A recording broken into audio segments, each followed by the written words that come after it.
Bem-vindos a mais uma edição da nossa série sobre programática para o nosso setor. Essa série começou na primeira, segunda, estamos agora na terceira temporada. A gente começou pelas DSPs, fomos para as SSPs, seguimos para as Z Networks, e hoje, o nosso último episódio da série, nessa terceira temporada, vamos aprofundar o tema sobre o olhar do comprador, das agências, e trouxemos também a maior plataforma sendo utilizada por elas aí para debater esse painel com a gente. Então, a intenção é trazer luz sobre os desafios, as oportunidades e as tendências para quem já está ou para quem quer avançar na compra programática de mídia digital out of home. Nossa dinâmica, né, seguindo aí o padrão das outras edições, vai ser bem objetivo. Cada convidado recebe uma pergunta inicial. Todos podem complementar quando desejarem, tá? A gente mantém isso aqui um fórum bem flexível de debate. A gente pede apenas só para manter as respostas em até 5 minutos, né, que assim a gente consegue evoluir mais temas, né? Então, nos minutos finais, a gente abre para perguntas do público via chat, tá? Então, a gente, de repente, vai manter um bloco aqui de uns 40, 45 minutos e depois a gente abre para as perguntas do público.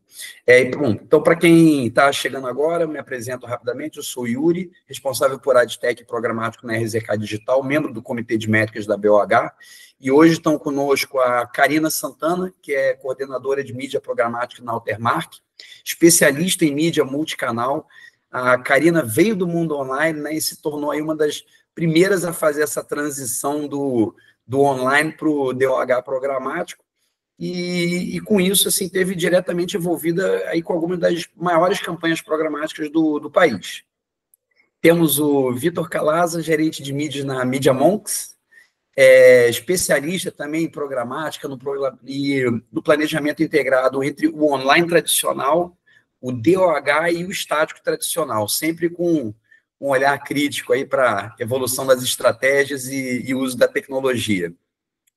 Temos, por fim, o Breno Barcelos, que é o responsável pelo produto do DV360 no Google, e é um dos grandes protagonistas aí do avanço do DOH programático no país, né? A iniciativa com o DV360 foi pioneira por aqui no programático, bem no início dessa coisa lá atrás ainda, e pegou as agências nacionais ainda naquela época possivelmente totalmente despreparadas, né?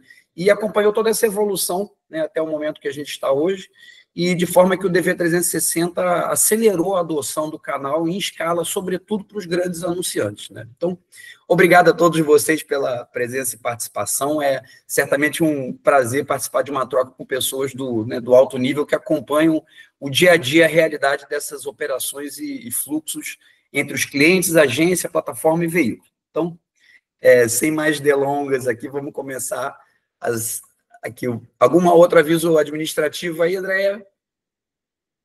Podemos seguir, então? Então, vamos abrir as perguntas aqui. Então, começando aqui pelas damas aqui, Karina. Bom, para abrir, na prática, né, no dia a dia de uma agência especialista em OH, como a Altermark, que, vamos dizer assim, historicamente, até poucos anos atrás, né, já tem alguns anos, mas, digamos assim, poucos anos, funcionava com um fluxo padrão de compra de mídia com base em PI e métricas simples, como faces ou inserções, né? Então, quais são as principais diferenças que se destacam na maneira de trabalhar com clientes, se organizar internamente, organizar e comprovar resultado, enfim? Quais as diferenças que se destacam para você entre a compra tradicional do DOH e a compra programática? Fica à vontade para ilustrar com algum case aí, se sentir à vontade. Claro. Bom, gente, primeiramente eu agradeço a oportunidade, agradeço a Andréia pelo convite. Bom, eu comecei, né, eu vejo aí que eu sou pioneira na parte de DOH, fui uma das primeiras, assim, a testar mesmo esse formato pelo Bradesco, aqui na Altermark. Então, eu já venho de programática, né, aí mais de 9 anos, e aí entrei nessa parte aí de mídia programática para compra de out of home. Então, assim, o que eu vejo as principais diferenças vindo para a programática é um controle que nós temos, né? Então, quando a gente compra via programática, a gente tem muito mais controle. Eu consigo até mesmo ver se uma tela parou de funcionar. Pela mídia programática eu consigo entender. Eu utilizo o DV360, né, que a Ferrari que nós temos da DSP, falando assim. Então, eu consigo entender ali, a plataforma, ela me mostra pelo troubleshooter se algo está errado. Se eu vejo uma linha lá de algum exibidor que parou de rodar, então eu consigo ter esse controle. Fora também o check-in, né? Porque eu vejo que Euroform antigamente, né? E assim, tem que comprovar, a campanha está no ar, como que está. Então, assim, com a plataforma, a gente já é possível falar, né, mostrar ali que está ativo, que está rodando pelos dados que a plataforma me traz. Então, de impactos, inserções, e eu vejo ali e mostro para o cliente, falo, ó, tá tudo ok, tá tudo rodando. Claro que mesmo assim eles, né, querem ver na rua como que está a campanha, mas com a programática é muito mais fácil.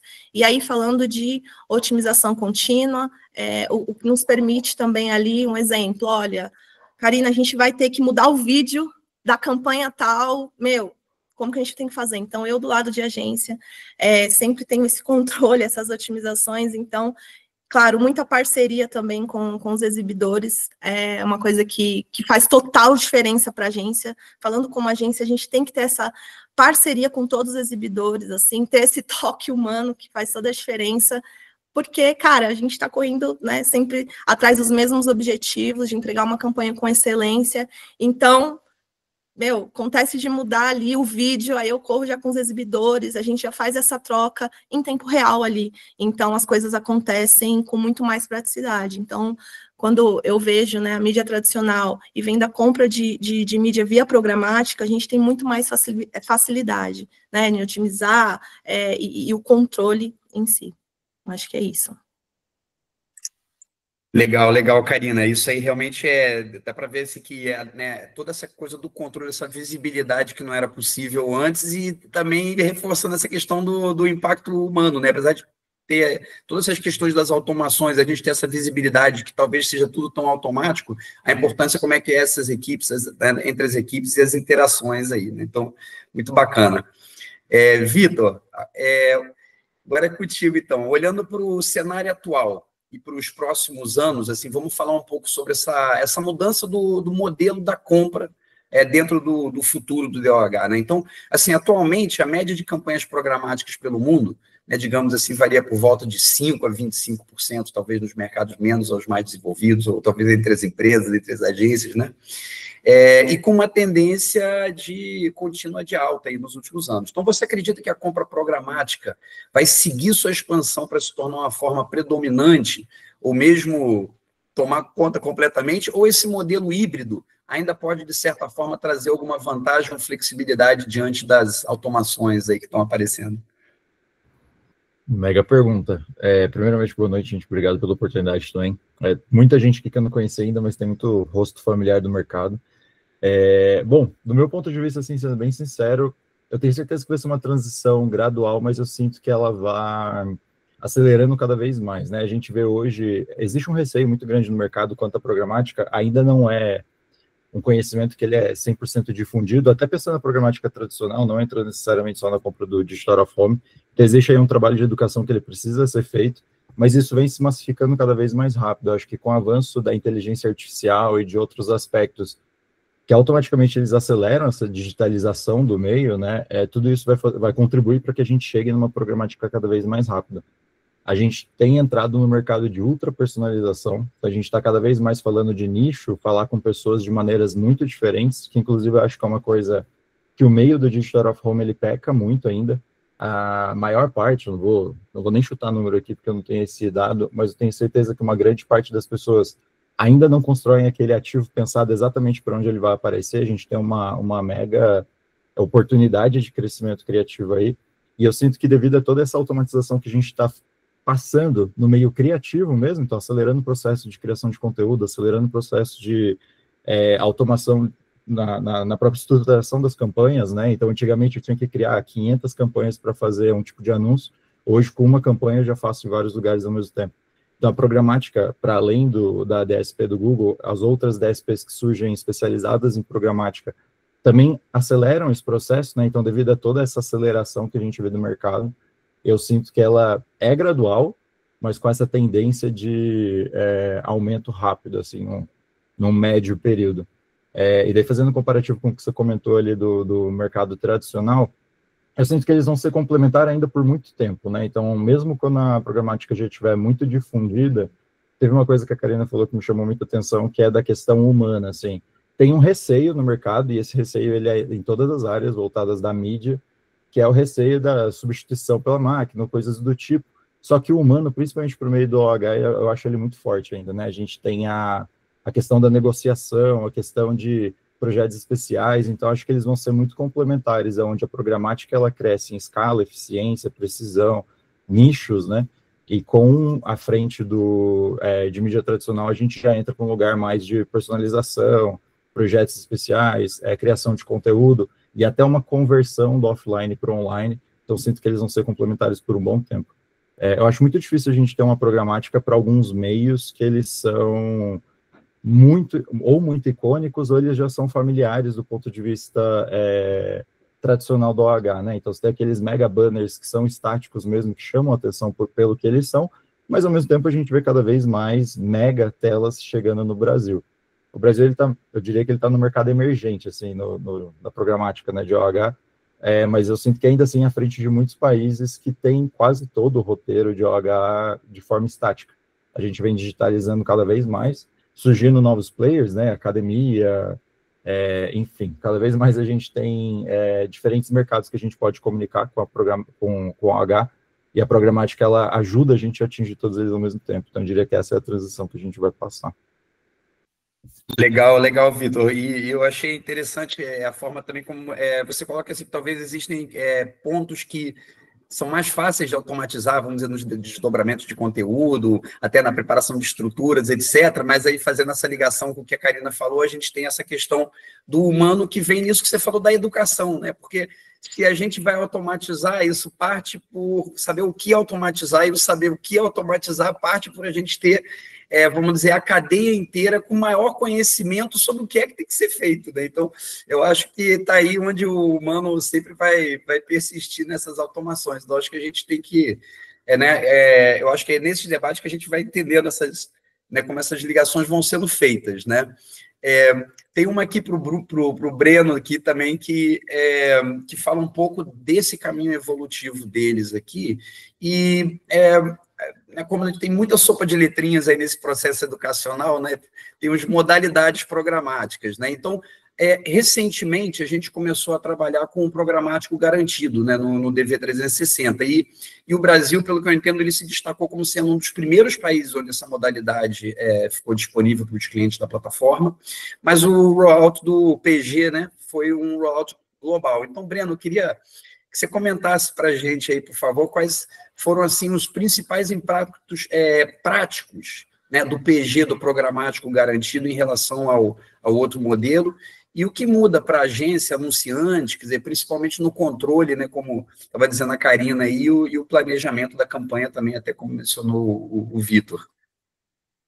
Boa, obrigado pelo convite, né, antes de tudo, sempre um prazer trocar com vocês, né, o Yuri, a Karina, o Vitor também, que a gente troca bastante no dia a dia. E, cara, acho que a pergunta do PG, Yuri, acho que ele conecta muito bem com a pergunta que você fez para a Karina e para o Vitor, né? Porque ele é a evolução do modelo de compra, principalmente no mercado brasileiro, que a gente ainda tem muito gap de tecnologia do lado dos veículos, né? Se eu pensar ainda no modelo de CMS, de signage, a maioria dos veículos ainda tem um modelo de slot, de reserva, não necessariamente que a programática não funciona por esse meio, mas enquanto a gente não tinha o garantido, era quase que a gente forçava o deal não garantido a ter um comportamento de garantido, que às vezes funcionava, às vezes não funcionava, dependendo da infraestrutura do veículo, porque muitas coisas não vai se resolver só com as plataformas de tecnologia, seja do lado do veículo, né, uma SSP, ou seja na DSP. Eu diria que boa parte do lado do veículo, a capacidade dele de transacionar a compra de reserva e a não reserva, né, ele vai depender muito da tecnologia que ele tem. Então, acho que, sem dúvida, o PG ele só vem a potencializar tudo que a Karina e o Vitor já falaram. Então, toda essa parte de, eu passar a trazer uma paridade com a compra direta, não por ser programático, mas por eu passar a ter uma compra garantida, né? E isso a gente já vê acontecendo nos outros meios em programática nos últimos 10 anos. A diferença é que, quando eu olho para o programático do Home, ele é relativamente algo nascente. Quando a gente vê a própria parte técnica do IAB Tech Lab, de passar a trazer os objetos, a taxonomia, a padronização para o meio, eu estou falando de abril de 2021. Pode parecer muito tempo, mas é pouco tempo. Se eu penso que o lado de programática de tech, eu já estou falando, sei lá, chegando a uns 15 anos, lógico que foi evoluindo, então eu começo a falar que quase que o mercado de programática de plataforma, ele começa a ter uma padronização de forma mais estruturada nos últimos 3. Isso eu não estou falando só Brasil, eu estou falando globalmente. Então, acho que, sem dúvida, o PG, ele é o marco porque ele traz o melhor dos dois mundos. O melhor da reserva, que é o que o anunciante ou uma agência ou veículo já conhece, com as premissas do programático, que é a automação do lado de processo, a gestão de criativo. Então, ele traz todos os ganhos que a programática traz com o aspecto da reserva. Né? E eu acho que, sem dúvida, a gente começa a ver o PG como talvez essa barreira para esse avanço do programático cada vez mais. E se eu olho para outros mercados, né, então hoje do lado do Google acaba tocando parte de produto global, não só para o Brasil, mas desenvolvimento de produto para todas as regiões, a gente já começa a ter mercados que o volume de programático ele já começa a ser super representativo, né, na faixa que você falou de 20 e poucos por cento, 30%. E para mim, quando eu olho para o DOH, ele é muito parecido com o movimento de TV conectada. Porque para mim, se a gente for ver, eles eram os últimos 2 silos que eram tidos como offline, que estão se digitalizando. Se eu olho para o ambiente de TV conectada, que a programática já está há mais tempo, ou seja, ele está mais evoluído e tem mais premissas do digital, quando eu olho para mercados mais desenvolvidos, Estados Unidos ou até mesmo na América Latina, eu já estou falando que 80% da compra de TV conectada ele já é transacionado via programático. A última barreira era eventos ao vivo. Se eu for olhar quase que esse lado do DOH, eu acho que ele tem muito mais semelhanças do que diferenças com a TV conectada ou com essa possibilidade que a gente traz de unificar essas últimas barreiras offline e trazer cada vez mais estratégia omnichannel. Né? Então, acho que, sem dúvida, o PG ele traz esse elemento que faltava e passa a ser uma adoção muito grande para o nosso mercado, principalmente pela natureza dos veículos, que hoje, assim, não vou dar nomes aqui para preservar todo mundo, mas, assim, são poucos hoje os veículos que, tecnicamente, ele consegue transacionar numa compra garantida e não garantida.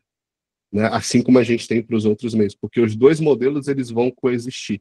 Né? Você pode ter uma compra não garantida por uma estratégia mais de sustentação, mais segmentação, mais capacidade de segmentação do lado do anunciante, um garantido para momentos de alta visibilidade ou para circuitos e roteiros ou faces com uma taxa de ocupação muito alta, que não, tecnicamente, você não possa comprar um não garantido, mas talvez a disponibilidade é baixa porque a venda, né, o sold rate é super alta, então você vai precisar de alguma compra garantida, seja direto ou seja via programática.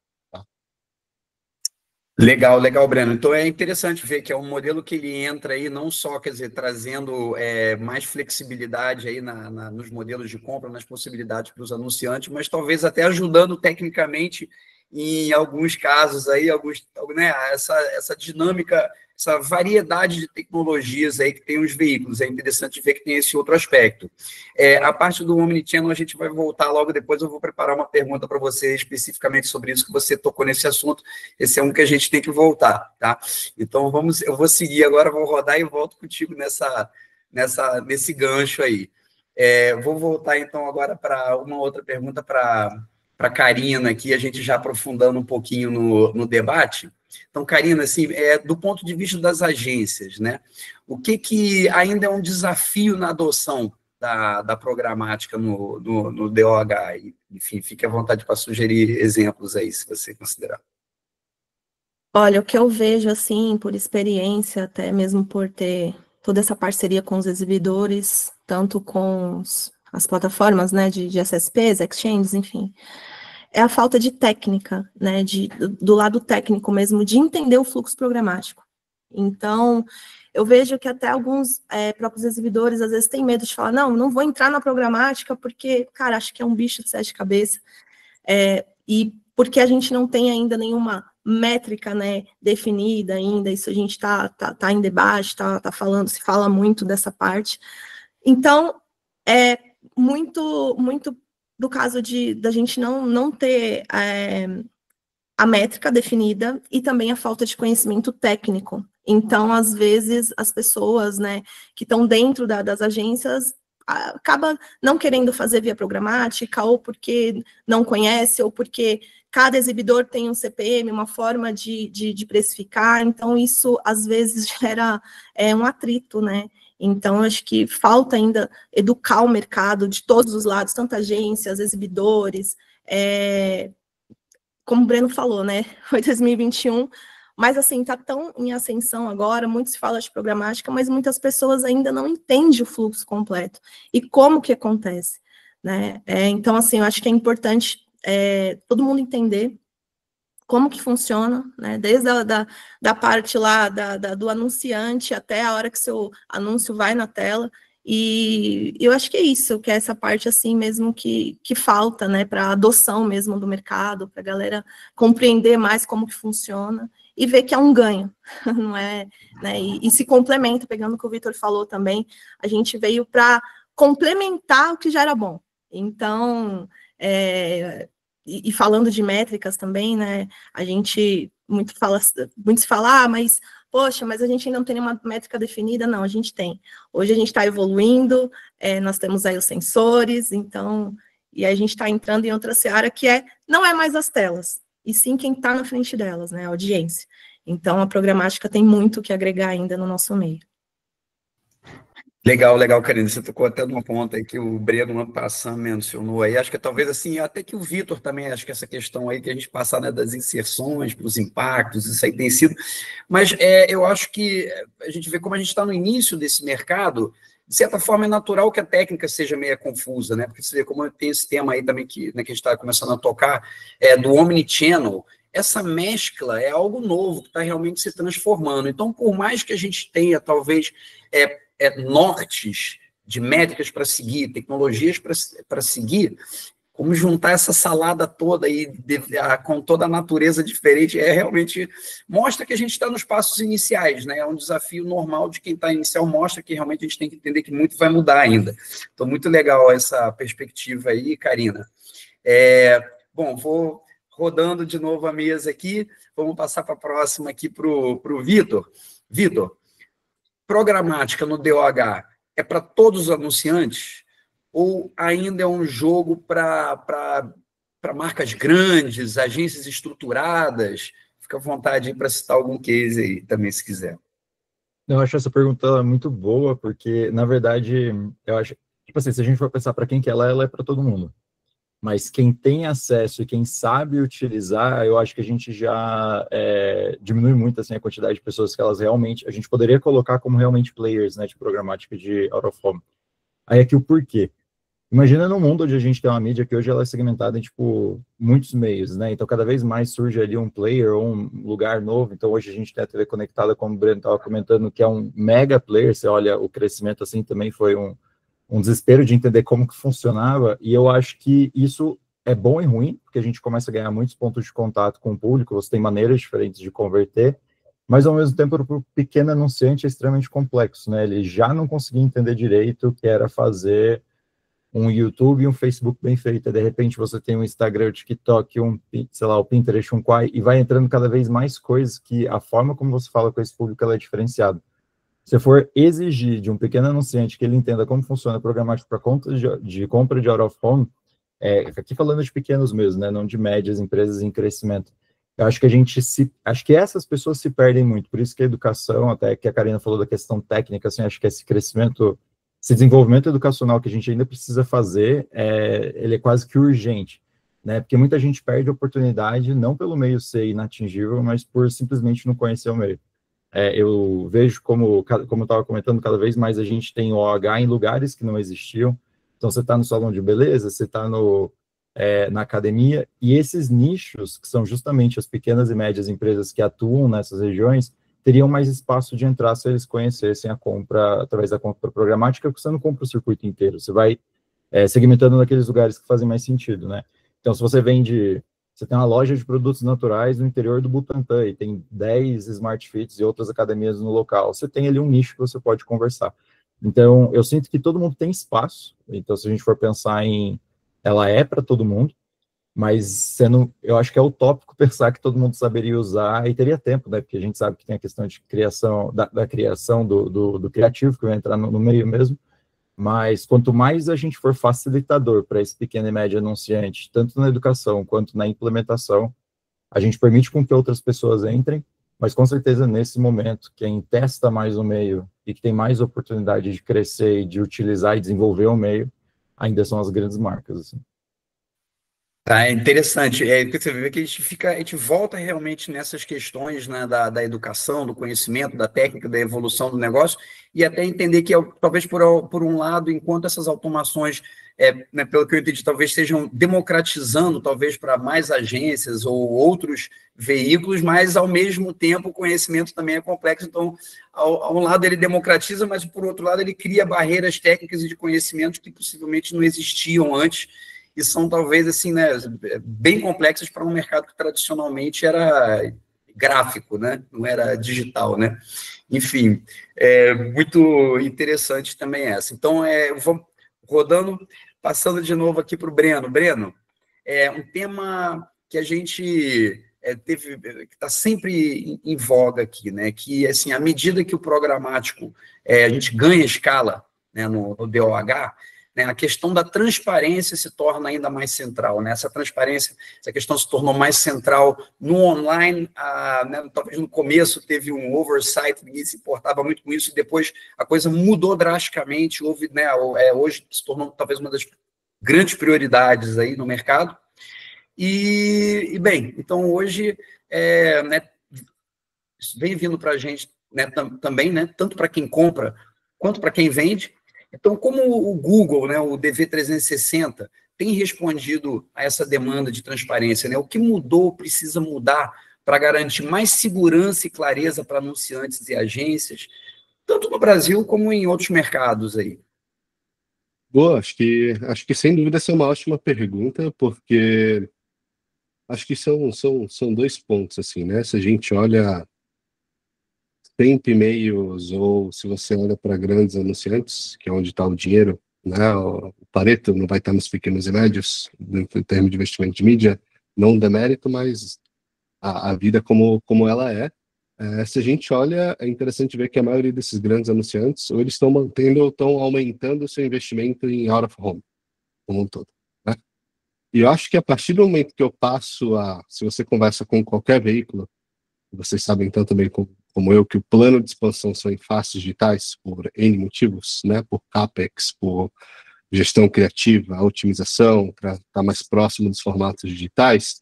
Isso é bom por um lado, mas tem um desafio para o outro, que a partir do momento que eu tenho uma tela digital, todo mundo pode ser um publisher, ou até aquele mesmo veículo, ele pode ter bem mais telas do que a logística que ele tem que ter para ter telas estáticas, que é quase um braço de logística. Isso, por um lado, é bom, mas tem um baita desafio, que é como é que eu trago uniformidade para essa fragmentação, que é um pouco do que o Vitor falou.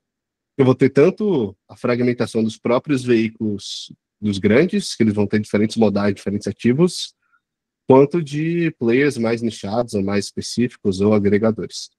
E eu acho que, sem dúvida, no começo, por mais que o Google ele não traga uma metodologia própria, um top, poderia, mas tem questões de privacidade, menos do que tecnicamente é viável, mas em nuances de privacidade, o que é possível, cara, sim, hoje bem menos, mas no começo o que a gente pegava de métrica inflada, de multiplicador, que talvez o anunciante estava comprando direto, e se não fosse por programático, ele nunca teria visibilidade, a gente teve várias conversas agradáveis com os veículos, junto com as exchanges ali.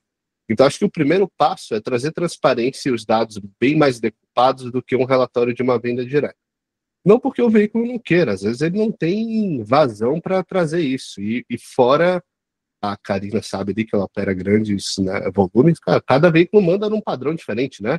Um manda um dashboard, um manda um Excel, um manda um PPT, até compilar isso, que geralmente só vem depois da campanha, quase que assim, 3 semanas depois que a campanha acabou que eu vou conseguir ver o resultado da minha campanha, de uma forma como um todo. Então, eu ter uma solução que unifica tudo e que eu consiga ter esse dedo no pulso, quase que em real time, eu tenho um delay de 1 hora ali, que é o timeout que eu tenho, mas para DH não impacta tanto. Eu consegui entender, ver veículo, ativo, modal, minha estratégia como um todo, e eu não depender do veículo para me trazer os dados da campanha, eu estou falando de métricas de mídia, não estou ainda falando de brand lift, outras coisas que talvez gradativamente estejam nas plataformas, isso já é um ganho gigantesco para os anunciantes maiores, que é até a pergunta que se conectou para o Vitor, que tem um volume grande, porque talvez o pequeno, como o volume dele é pequeno e não é tão fragmentado, o desafio parte de mensuração e ter mais transparência é diferente de um Bradesco ou de uma Netflix, né? Então, você ter a capacidade de ele próprio auditar e ter esses dados mais granulares e ele, pela primeira vez, talvez ele poder ter uma conversa com o veículo e falar, olha, tô achando meio estranho aqui você reportando que tal ativo tem um multiplicador de tal, e ele vai conseguir ver isso por tipo de ativo, por faixa horária, por dia da semana, quebra de criativo. Então, ele passa a ter uma governança e uma autonomia que na venda direta fica 100% na mão do veículo, né? Dele ter essa dependência do veículo, do quando o veículo vai mandar, de quando é o PEC vai mandar, e acho que, sem dúvida, essa transparência é muito importante para ele entender o que ele está comprando, como é que ele está pagando. Eu acho que, por mais que eu tenha automação nesse processo, ela não tira o lado interpessoal comercial, porque a programática do DOH não estou falando via leilão. Vai ter que ter alguma relação comercial, né? Então, uma vez que eu negociar aquele deal, ele vai enviar via plataforma, então vai ter qual que é o CPM, qual que é o criativo, eu vou ter todo esse acompanhamento direto ali na plataforma. Então, acho que isso para uma agência e para o anunciante, se a gente pensar que os grandes anunciantes são os donos da conta ali do dever e as agências operam, ele poder ter a governança de olhar tudo e ter esse dedo no pulso de qual que é a métrica, qual que é o relatório de cada veículo, qual que são as quebras que ele consegue ver, e ele poder até montar um dashboard disso e ter isso em real time, acho que o ganho que ele traz, ele é diretamente proporcional à escala que a gente está tendo para o meio. Então, quase que assim, para mim é humanamente impossível eu querer ainda operar de forma manual um meio que está cada vez mais fragmentado e que tem cada vez mais telas. Então, acho que essa é a forma que eu vejo, e acho que, sem dúvida, essa é uma das grandes propostas de valores ali da programática, ali que, para um anunciante que tem um volume de compra maior, essa transparência, essa governança, essa unificação de relatoria e mensuração direto numa plataforma, é onde traz um baita ganho dele conseguir auditar e ter mais clareza do que ele está comprando, como, quando, e ele passar a ter essa governança de todo esse processo de compra do lado dele, né? E a agência que está por trás ali operando, na maioria dos casos também. Legal, é interessante, né, observando aqui conforme você foi falando, como que o simples fato de você unificar, né, os diferentes veículos, você tem que colocar quem paga, né, diante daquilo, já forçou a transparência, né, as pessoas se preocuparem mais com isso, como também aumentou o valor do mercado, porque a gente vê que isso aqui vai trazendo mais valor. E, eventualmente, a gente vai agora, talvez, ver o valor do mercado inteiro, né? Essa transparência do mercado inteiro tendo que ser repensada, né? Porque se no primeiro momento, eu me comparando com os outros veículos, eu tive que fazer esse exercício, agora na entrada do multicanal, a indústria inteira como um todo vai ter que se reavaliar para fazer essa entrada e a gente poder ser comparado aí, talvez, com os outros meios, começando aí por visitas, views, né? O que seja, e eventualmente comparado com as outras moedas. Bom, a gente está com 6h10 aqui, temos tempo ainda, de repente vamos fazer mais uma terceira rodada de pergunta rápida aqui antes de abrir aqui, né? Acho que a gente está no bom time aqui, né, Andréia? Mas, né? Tá bom. Então vamos seguindo a ordem aqui, começando pela Karina. Então, principais... agora a gente entrando um pouco mais na questão do valor percebido, criatividade, né? Quais os principais ganhos percebidos pelas marcas que já operam via programática no DOH? Né? Fale isso aí, eficiência, mensuração, enfim, que você sente que destaca aí. É a mensuração, porque a gente consegue, querendo ou não, cruzar os dados, né? A gente, muito aqui, eu levo para o cliente a possibilidade que ele tem já de fazer outros meios, um exemplo, eles trabalham com digital e mostrar aqui que a gente consegue cruzar dados, fazer até um trabalho de retarget, utilizando o DOH programático. Então, assim, eu vendo aqui e falando com o cliente no dia a dia, os ganhos são a mensuração, a otimização rápida que a gente consegue, né? Então, já aconteceu de, como eu disse, mudar a campanha ali, mudar criativo. Então, a gente consegue ter esse controle muito mais eficiente, né? Então, os ganhos, assim, que para o cliente mesmo a otimização, a gente conseguir, né, fazer ali em real time, ali, mudar todos os criativos de uma maneira muito mais rápida. E também a parte do que a gente leva para eles também de dados, porque a gente mostra que, não, peraí, a gente tem dados sim, a gente consegue fazer um trabalho junto com entendendo o lado da agência de digital, a gente consegue fazer um trabalho unificado, né, muito trabalhado aí com Omnichannel, então, assim, eu acho que os grandes ganhos, assim, e o que é percebido pelo cliente é isso, é a otimização, é ele entrar também na plataforma, porque o cliente ele também tem acesso, então ele vê e fala, tá, a campanha já está no ar, a campanha está rodando, estou vendo os impactos aqui, então isso faz total diferença. Legal, de repente a gente junta esses dois pontos aí como uma característica única, né? Porque o que eu entendi muito que você descreveu aí, cara, foi a gente, de certa forma, traz esses benefícios de visibilidade, de essa dinâmica do digital, né? Que era algo que a gente totalmente faltava, né? Nesse sentido. Sim. E talvez, quem sabe, nesse debate que a gente está tendo de transparência aqui, a gente consiga pontuar muito alto, tendo em vista todas digamos assim, para onde caminha o nosso mercado em relação a dados agregados, em relação a sensores first party. Então, muito interessante essa linha que você pegou aí, cara. Estou rodando aqui para o Vitor. Vitor, mais uma para você aqui. Bom, a gente falou um pouco sobre criativo, você tocou um pouco disso, por isso que eu quis voltar a esse tema aqui, tá? Em relação ao criativo que é usado hoje no DOH, programático, né? Você acha que ele está... Como é que você enxerga isso em relação a acompanhar o meio, né? A gente está automatizando os meios, a forma de ver, né? Como a Karina comentou aí, todos esses processos e controles, mas e o criativo? A gente está evoluindo também ou a gente ainda está entregando criativos tradicionais em um canal mais inteligente? Essa é uma pergunta muito difícil de responder, mas eu resumiria ela num grande não. A gente ainda não faz o melhor uso do meio pensando em criativo, assim.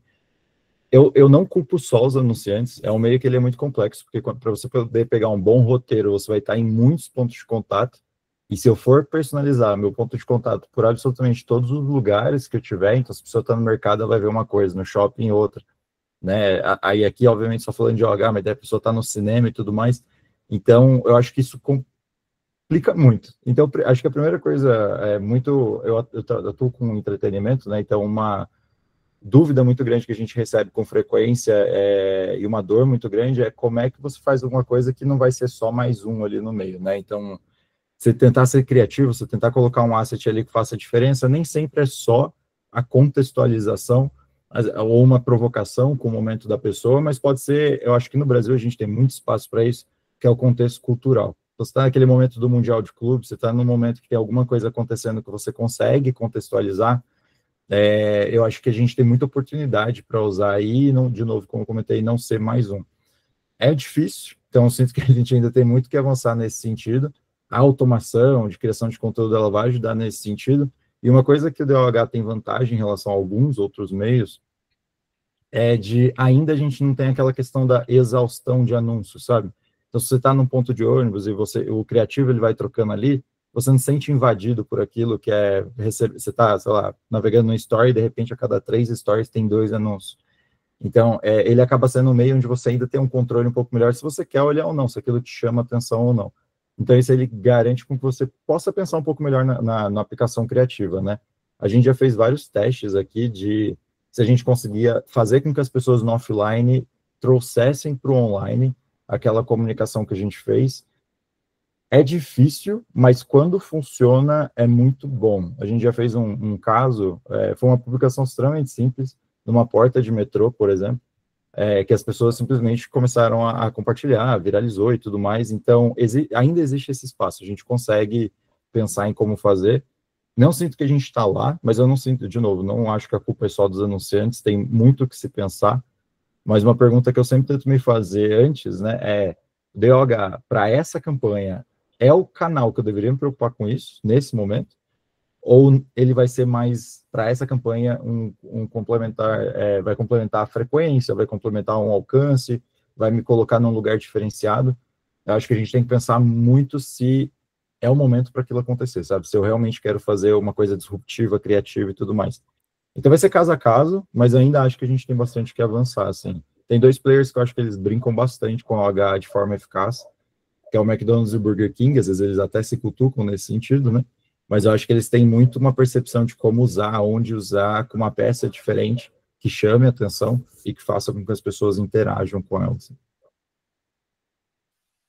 Legal, é bem interessante como é que você, de novo, traz, digamos assim, os benefícios reais do DOH que começam a ficar evidentes de novo pela digitalização, e essa coisa do contexto, né? Como que o contexto é importante, como a gente entrega o contexto, digamos assim, a semelhança do que um cookie entrega um contexto no digital, né? O contexto conhecido da localidade, do horário do dia, né? Quer dizer, se eu pegar um DOH conhecido, por exemplo, no caso estou vendo, né, o Bidrops, por exemplo, você sabe mais ou menos que tipo de público vai, que horas num salão de beleza, você sabe que horas os elevadores corporativos as pessoas passam, que horas passam nos terminais, nos metrôs, nos terminais de ônibus, enfim. Então, realmente, passa, acho que por isso, de novo, como que a gente explora essas complexidades no meio dessas automações. Então, isso é bem interessante trazer essa questão do contexto, do poder do contexto aí dentro de como que a gente vai explorar isso tudo, né? Mas, Breno, então voltando um pouco agora para a questão do Omnichannel lá que a gente citou, então, assim, pegando então um gancho do Vitor e da Karina, que tocaram nesses pontos aí da evolução, de usar isso tudo, Karina tocou na questão da mensuração, como você vê o papel da integração Omnichannel e essa possibilidade de mensurar, ativar e cruzar dados de campanhas do DOH com outros canais digitais, mas na prática, né? Porque muito se fala sobre Omnichannel, como é que se dá isso? O quanto as plataformas como o DV360 já permitem essa visão integrada, né? E quais os próximos passos, né, para que os anunciantes e agências possam realmente comparar e otimizar os resultados do DOH junto com os outros canais, tanto em alcance, né, quanto esses, né, os pontos que o Vitor comentou, né, ele faz uma estratégia por alcance, quero complementar por conversão, enfim, como é que se dá isso aí na prática, né, Breno? Boa, nossa, essa é uma ótima pergunta, porque na prática eu me incomodo muitas vezes com soluções mágicas que algumas empresas querem vender para o mercado. Eu acho que, principalmente para os veículos aqui, eles estarem super atentos ali numa cadeia transparente, onde é que vai estar seu inventário, porque eu acho que de uma forma pragmática, a gente nunca vai chegar no modelo Omnichannel 100%, porque são bichos diferentes.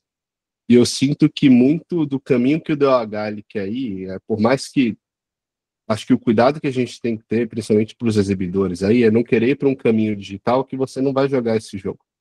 Então, eu sinto que muitas vezes nessa busca incessante por se tornar cada vez mais nativo digital, você acaba esquecendo o que é único do meio, cara, é a tangibilidade, o alto impacto, a visibilidade, tipo, que nem o Vitor falou, você está fazendo uma campanha gigantesca, só, em streaming, mas é diferente você ver na rua, você ter quase que aquele tangível ali do DOH, né? E eu vou de um negócio bem mais simples, muita gente fala, sou uma solução full stack, vou fazer o remarketing da sua campanha DOH.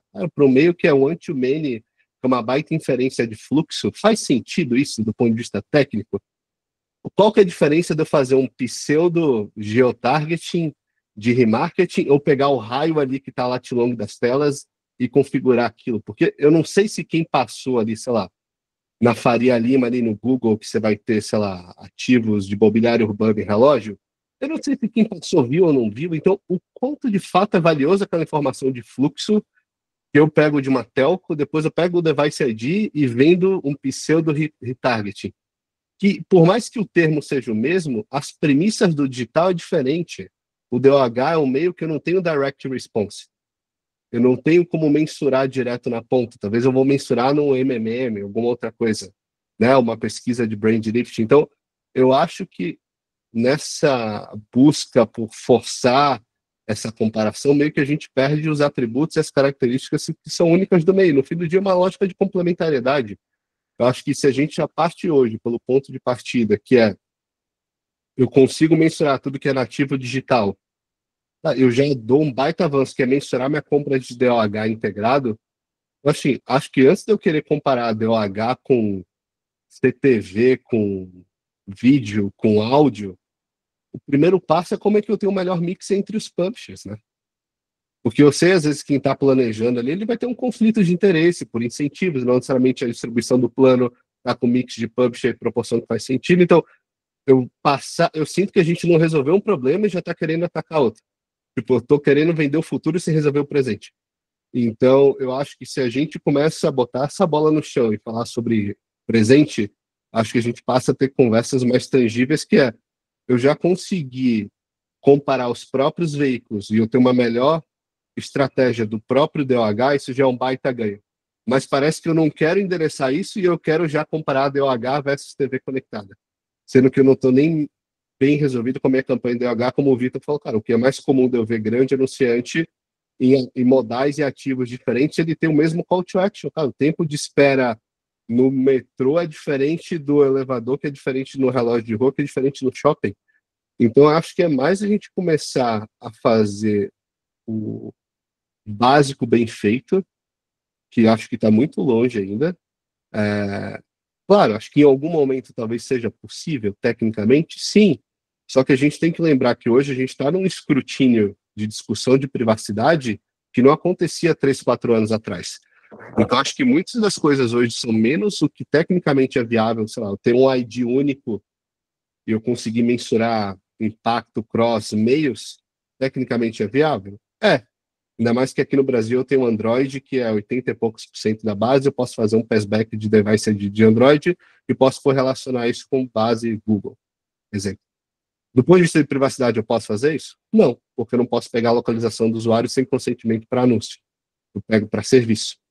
Então, eu acho que a gente deveria olhar mais para como eu ser mais eficiente no meio em si, porque eu acho que ainda tem uma estrada bem longa do que eu querer já extrapolar o DOH versus outro meio. Eu sinto que a conversa ainda não está nesse nível, pelo menos no Brasil, talvez em alguns outros mercados a gente aconteça, e acho que é muito da programática trazer pelo menos uma transparência maior para o ecossistema, porque o meio que começa a ficar em alta, cara, toda semana eu recebo uma nova solução full stack de programática, DSP, DOH.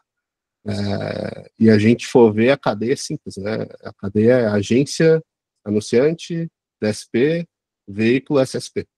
Né? E você tem alguns agregadores ali no meio. Fora isso, quem aparece nesse ecossistema, se ele não é tecnologia, se ele não é veículo, se ele não é plataforma, ele ganha dinheiro arbitrando. Então, eu estaria mais preocupado em melhorar o meio, que eu acho que ainda tem muito espaço, do que eu tentar resolver um problema que eu não sei nem se ele existe ainda.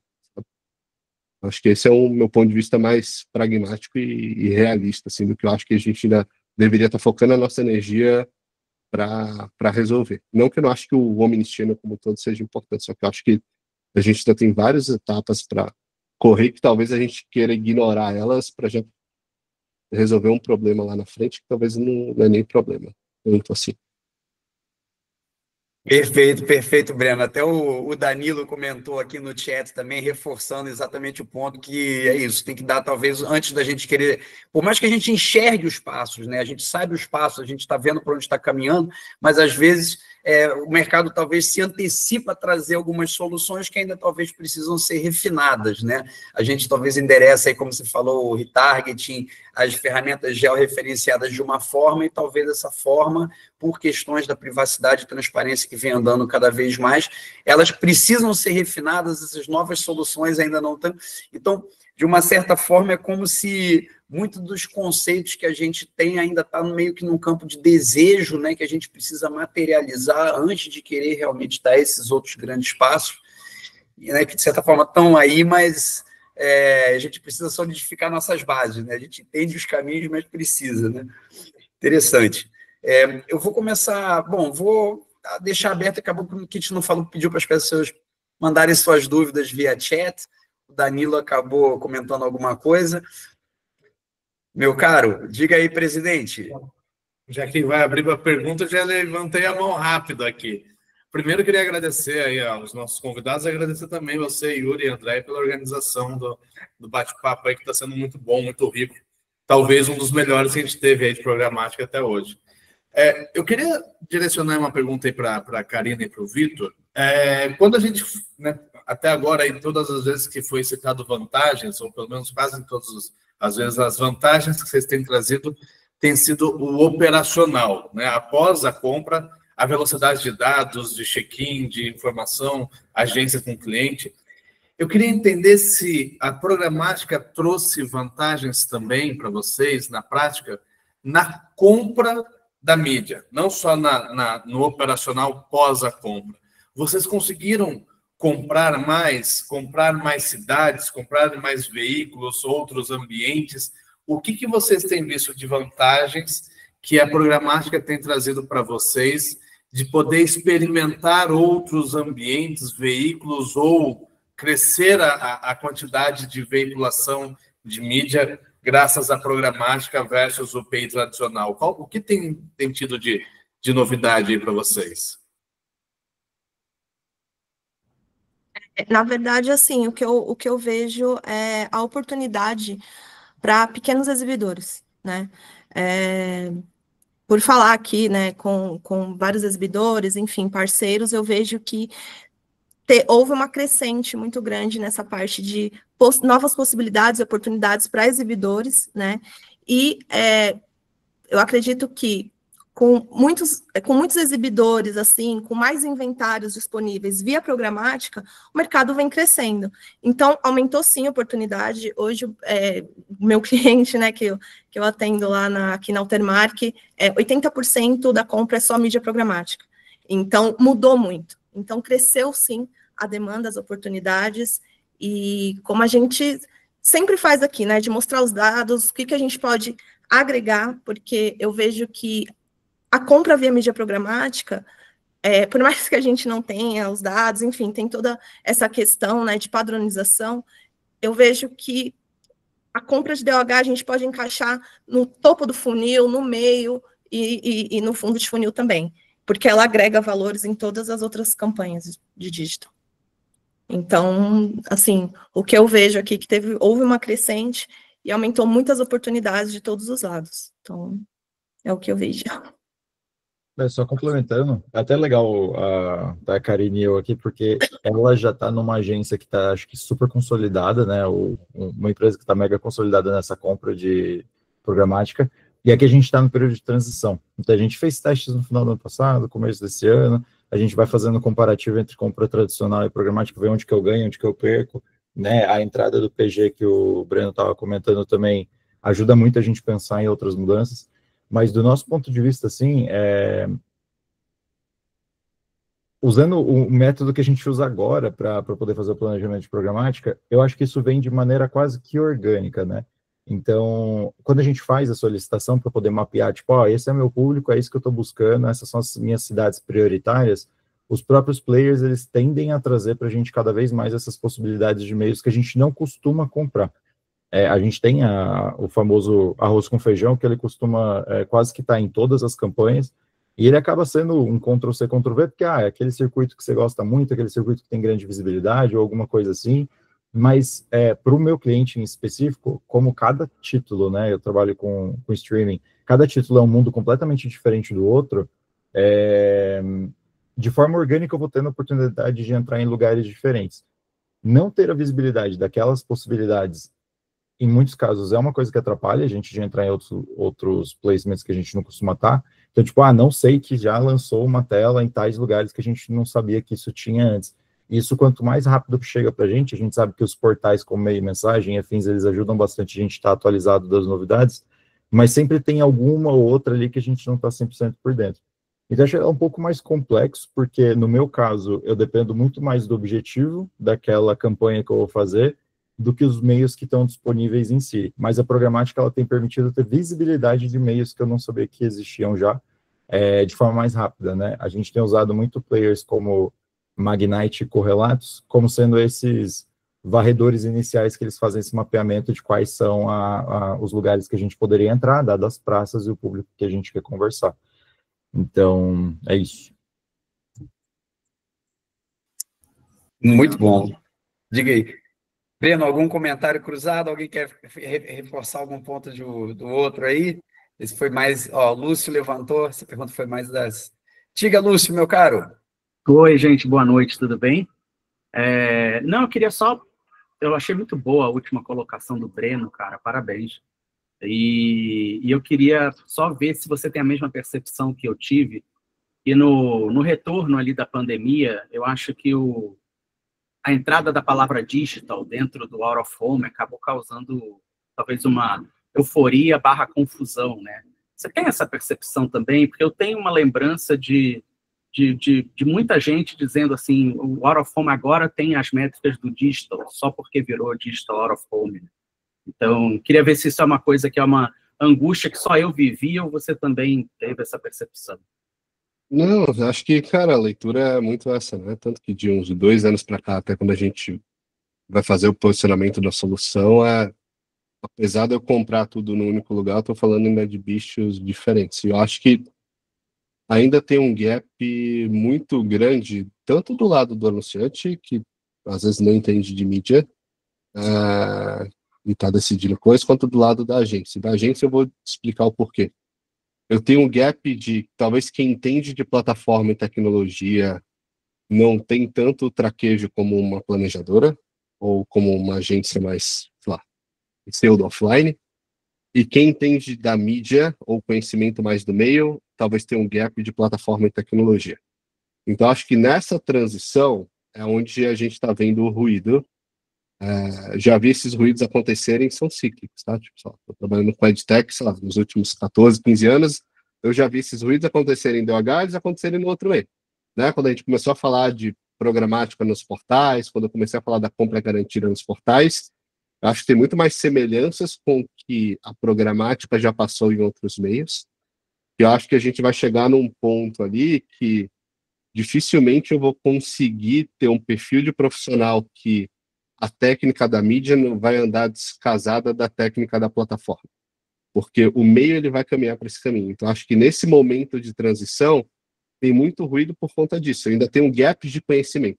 Talvez quem entende de um lado da moeda não entende do outro, e hoje você conta nos dedos quais são as agências ou os anunciantes que têm o traquejo dos dois lados da moeda, da mídia mais plataforma e tecnologia. Então, acho que o ruído está muito por conta dessa transição que é normal. Eu acho que por isso que é super importante a gente, assim, ninguém vai resolver esse ruído sozinho. Então, acho que ter bons parceiros nessa jornada, plataformas, tecnologias, como o Vitor falou, cara, tipo, eu tenho uma Magnite que ajuda na curadoria, eu vou ter uma plataforma de compra, quem vai ajudar a conectar esses pontos e trazer uma visão de educação para o mercado, em informações que fazem sentido, porque acho que esse ruído, muita gente também se aproveita desse ruído. E acho que esse é o negócio que a gente não pode deixar acontecer, porque tem muita gente vendo esse ruído acontecer e aí começa a vender solução mágica. Não, já tem um Lorem Ipsum programático aqui, que se eu mudo a logo, pode ser qualquer empresa, porque é uma sopa de letrinha de solução. Então, acho que a gente precisa ficar super atento nesse momento de transição de muito o que o Yuri trouxe ali, né? Tipo, talvez a gente tentar focar mais no presente, que acho que tem muita coisa para a gente junto como indústria ali tentar endereçar e melhorar como meio, como um todo, mas a sua percepção é super válida e acho que é um enxugar gelo um pouco infinito ali nessa transição, mas acho que a gente junta aqui e a gente consegue, né? Mas acho que ninguém sozinho vai resolver isso só. Então, acho que plataformas com exibidores, com a BOH, com o IAD, né, que a Andrea vira e mexe aparece por lá também, né, com eventos como esse, de trazer pauta e discussão para trazer luz ali, tá? Acho que no fim está todo mundo mais na mesma página e acho que todo mundo conseguir ter um senso mais crítico de analisar o cenário atual e, de fato, que são soluções para o meio. Show, obrigado, valeu. Legal, obrigado pelas contribuições aí.